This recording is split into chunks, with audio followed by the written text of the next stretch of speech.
Well, I mean, this is crazy. It's crazy. It's Lincoln Center. Geffen Hall is pink and green. I'm like, David Geffen, eat your heart out. This is crazy. All of Lincoln Center is wicked. It's all pink and green. This is amazing. Hello, I'm Richard Ridge for Broadway World. We're here at Lincoln Center on the red carpet for one of the most eagerly anticipated films of the year, Wicked for Good. Oh, it's sensational. And I think, thank you, John M. Q, Mark Flack. Thank you for this platform, for allowing us to have the opportunity to showcase and be part of an incredible journey. Oh my gosh, words cannot express. It kind of feels like we're very much ending the show with a big bang. Like, being in New York is absolutely incredible. Having this kind of really historical moment of starting and finishing in the same place. It's a full circle. So yeah, I'm just really excited. Yeah, I'm so excited. This is my first ever big premiere, so it's like really big for me. I'm so excited. It was so cool. Like, all the people were so nice to me. John Chu, the director, was so amazing, and Mark, I just wish I could be on a cast like that, like, again someday. This is insane that Wicked could have blown up like this from this, well, first of all, from Gregory Maguire's novel, of course, and his genius idea to make a story from the point of view of the Wicked Witch of the West. That's just a genius idea. And then once you have that, other people can, find things to do with it, as I was fortunate enough to be able to be allowed to do. I think it's not pride for me personally, but it's pride for the whole team, and especially John Chu, that he somehow took the essence of what Wicked was and put it onto a screen without losing the special quality that Wicked has. When I got to work with Stephen, it was always this thing, which is that everything he knew about, Broadway, and what a brilliant composer he is, the only thing I could bring is that sort of slightly more detached thing that we do in film scoring. And I think that was probably quite hard for Stephen to get used to. I mean, by the second film, he was all over it, but and I had such great material to work with. It was like the hardest part was trying to decide what not to use. We cast part 1 and part 2 in the same time because they were shooting the same time, and to have been so lucky to work on the Broadway show and then to have this gift with John and Mark was a joy in itself. And it was daunting. As much as we knew who these people were and we've lived with them, how are we going to tell the story in 2025? And how are we going to find people, like Adina, like Kristen, who can move this story forward? And, the fact that Ariana and Cynthia came in, there was no one else.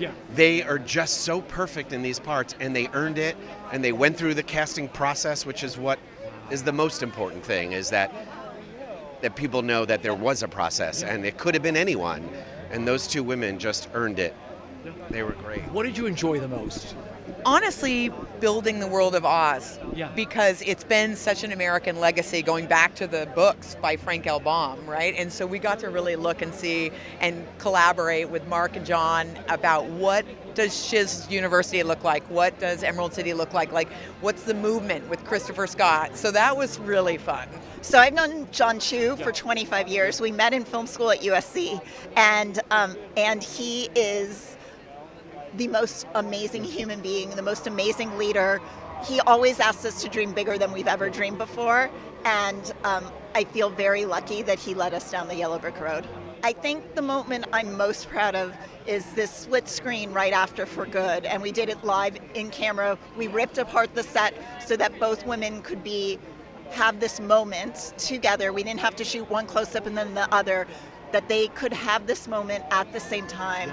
The biggest challenge was the existence of the first movie and and the success of it. I wanted to make a big Empire Strikes Back cliffhanger ending, and I feel like we succeeded. And then we want to drop back in and in a film that is much different, and not being afraid to be different, and embrace the darker tone and the melodrama. I love the melodrama, and I love finishing this love story. And making a saga of this scale, it has a lot of challenges to it, and but not being afraid to fail. And even though there's moments where we were, testing, a lot of different ideas, just coming through to the end. Your creativity can change people, and hopefully even give them a sense of optimism and hope, and maybe help people come together, because I do feel that there is a kind of wicked community, and that has been, if that's bolstered people's spirits and helped them feel stronger, it's a wonderful thing. Well, Winnie Holzman's an absolute national treasure. I have loved her since my so-called life, so it was such an honor to be able to work with her and Stephen. And what I think I was able to bring to the project is that I didn't really know the play that well when I was hired. I actually had never seen it, and it was in the middle of the pandemic, and Broadway was closed, so I could not see it. So I think I brought I was like, people like me are going to have to want to love this movie too, who have never seen the play, maybe don't know anything about it. So I sort of played that role in a lot of our discussions. These are bigger than any sets I've ever built, which is, I've built a lot of big sets. And so I would say, in the first film it was Shears, this one was Emerald City, trying to discover Kamiko and how the Grimmery relates to it, and how Alpha becomes the Wicked Witch of the West, and that origin story through the great forests of Oz is just, it was just a design dream. I mean, got to design Oz.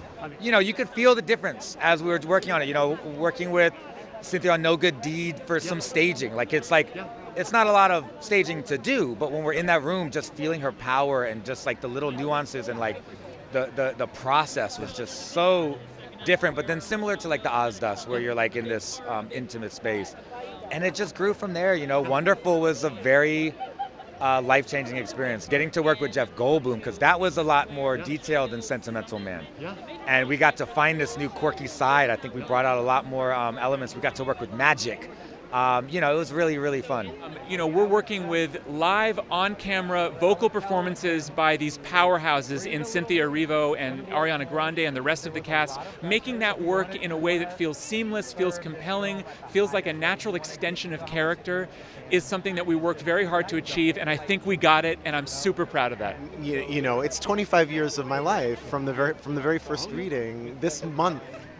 So it's half my life, and I couldn't be prouder. It's a completely different journey and a different experience than what we do on the stage, but it's such a beautiful and massive undertaking, and we're all so proud of it.